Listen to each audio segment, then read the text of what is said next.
Hello, hello, wonderful people of YouTube. Here we go again with another feature film breakdown, this time looking at 7 Psychopaths. You've probably not seen the movie, maybe you have. If not, do you have to watch the whole thing? Not really, right? Because it doesn't matter what we're looking at. We're looking for specific scenarios that we're going to see time and time again. We're going to study solutions to those scenarios, and then we're going to pull them out of our back pocket exactly when we need them. And we're going to look like cinematography geniuses. And people, the entire set, right? They're going to stop. It's all going to go tools down. Everyone's going to clap you off as you ride into the sunset, on to the next gig, because you were able to solve something so quickly and with so much charisma and class, right? That's the dream. It never happens. Probably any solution that you put forward will end up, blowing up in your face. It'll look horrendous. And then you have me to blame. Except I won't be around because I don't know you. I don't even know you at all. Not even a little bit. But you can blame me. Why not?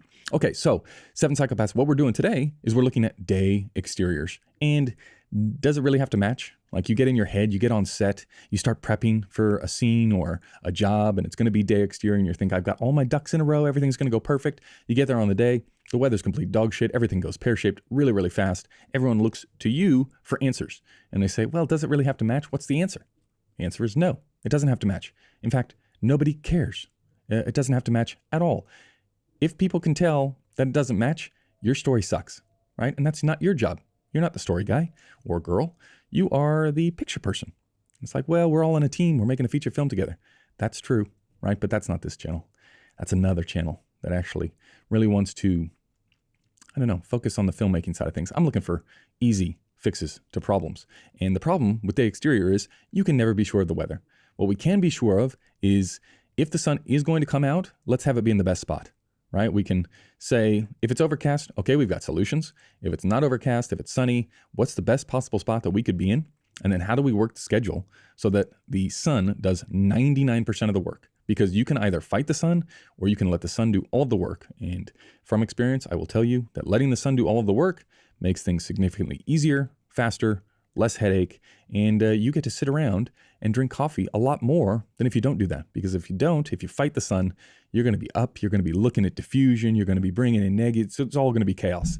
And that's not what we want from a day on the job, is it? We want to be nice and cruisy when we're on set. So that is what we are looking at. Again, this is from a small section of what is available over on Patreon.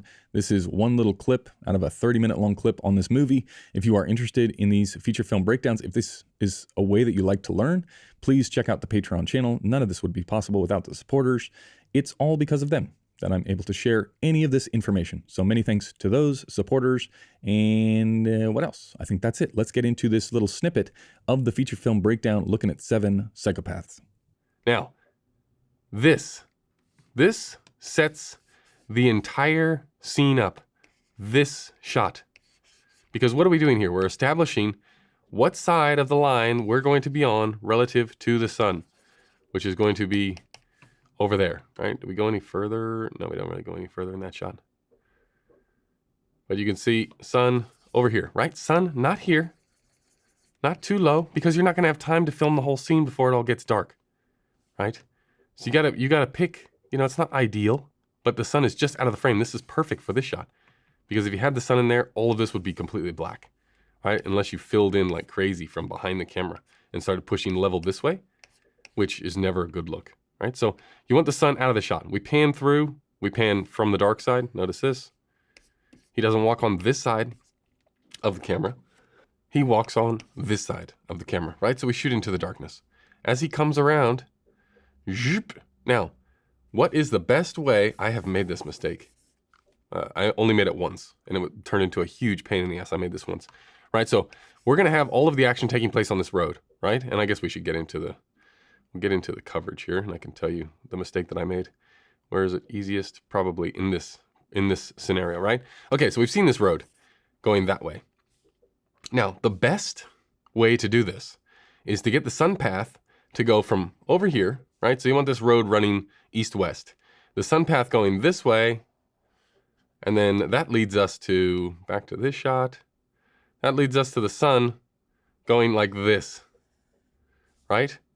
Behind the action the whole day, right? So you're looking this way, this is running east to west, and you're good.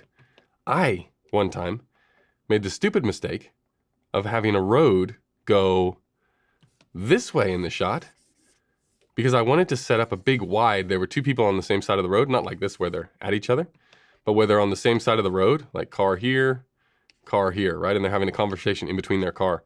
And I thought, wouldn't it be good if the sun came up over here? And then I could do the coverage this way and this way, be on the shadow side, but still get a beautiful looking shot this way because the sun could be just out of frame as it comes over and around, like over the action, as opposed to going along the road, if that makes sense.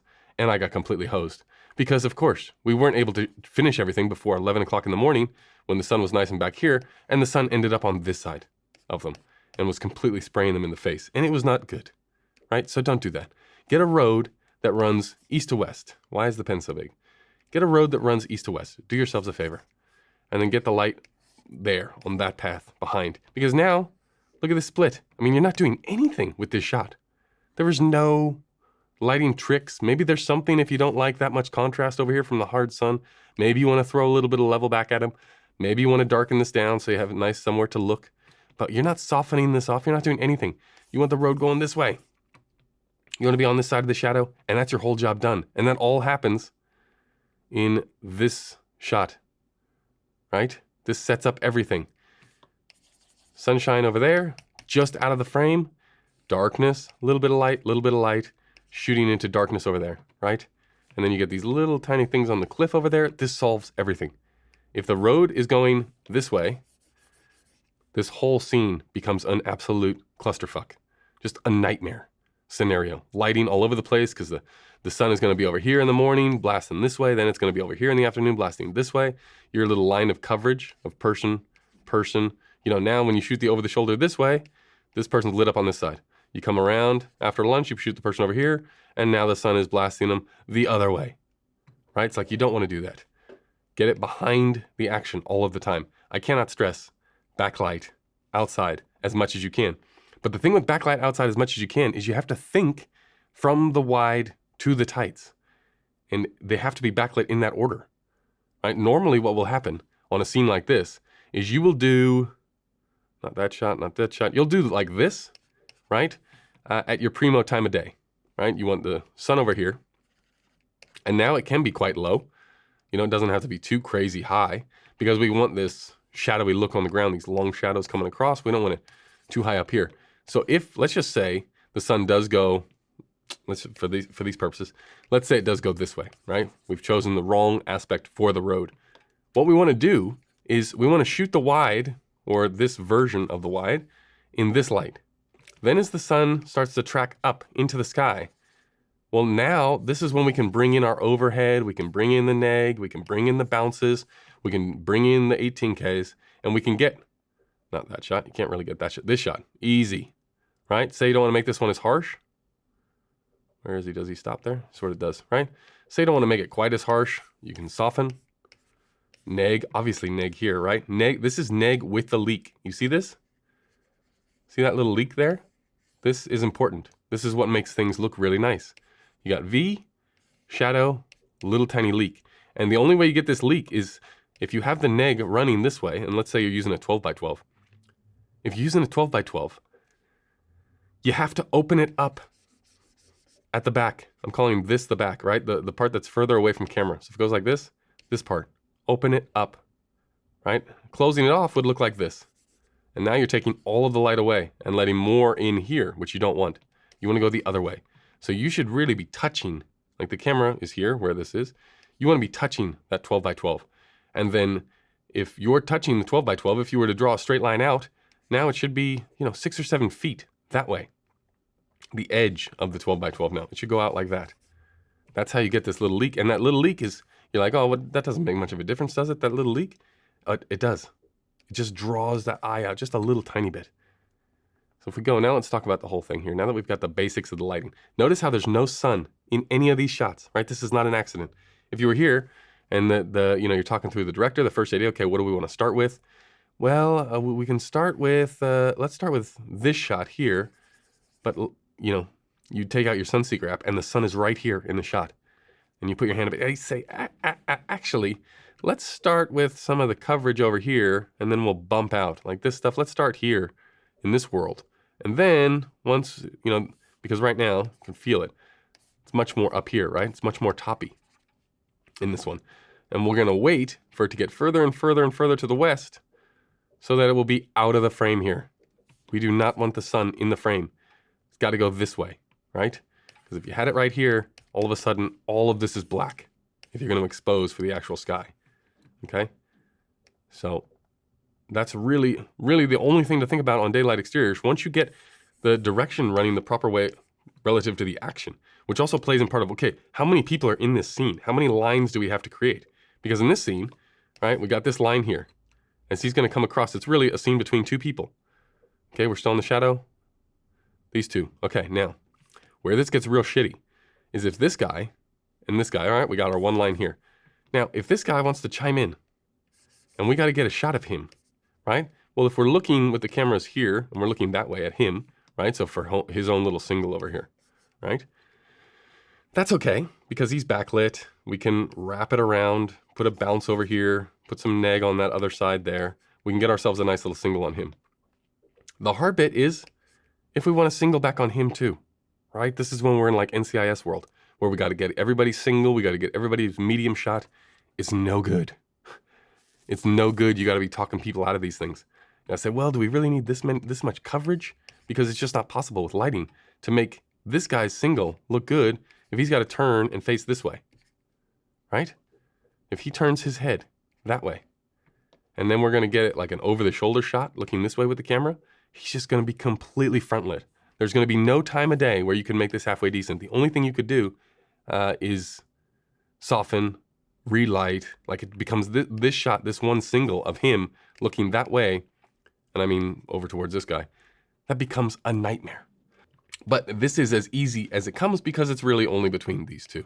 And they look that way in between them when the other car arrives, right? But we're looking towards the shadow then, and we're on the shadow side of the line here. So as we come back, let's see.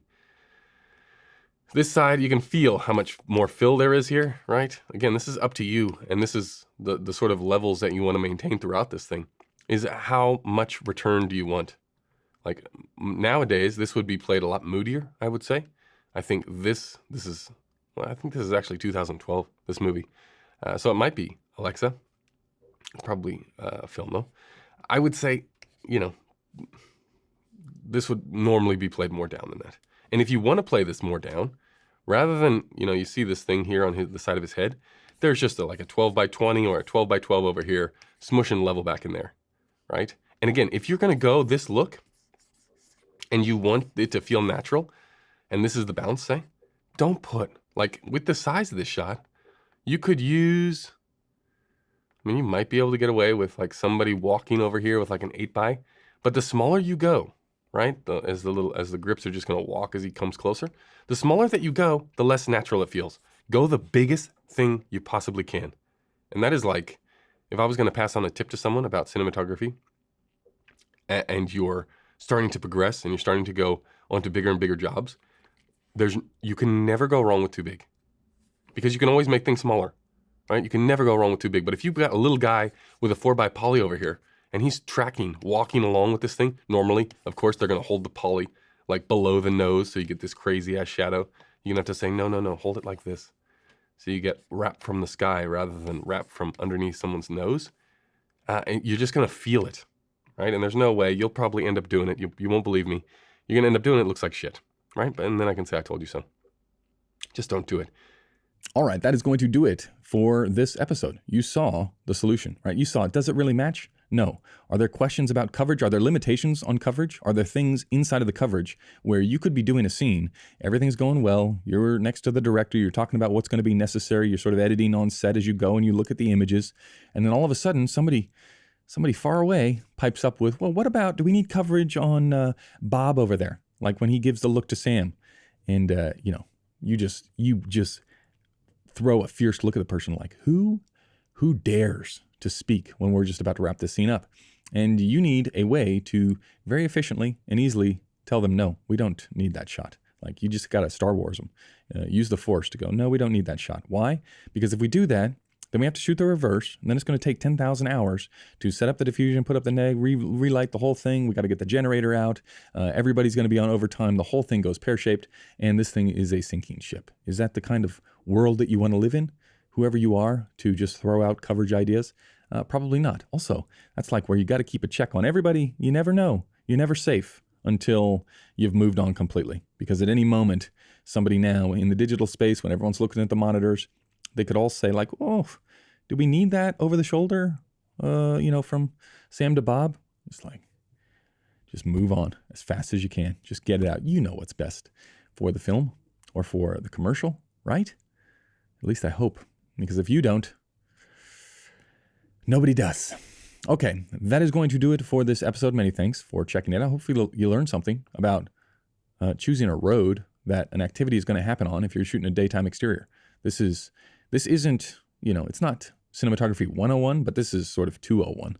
This is the very basics. And as soon as you start to understand these concepts, which is why I'm sharing it here on YouTube rather than keeping it on Patreon, as soon as you understand these things, well, then we can start to build later on into some more detailed analysis, because you'll start to understand why these choices are being made. And then what makes a good cinematographer is just a series of these really intelligent choices where you're pushing out so many of the creative decisions further and further into the future that you're able to get all the resources necessary to make something really, really nice. And that is the game that we are all playing. Okay, so many thanks for checking it out. You want to see the full video, go to the Patreon page, sign up. Thank you, and we will see you in the next one. Goodbye.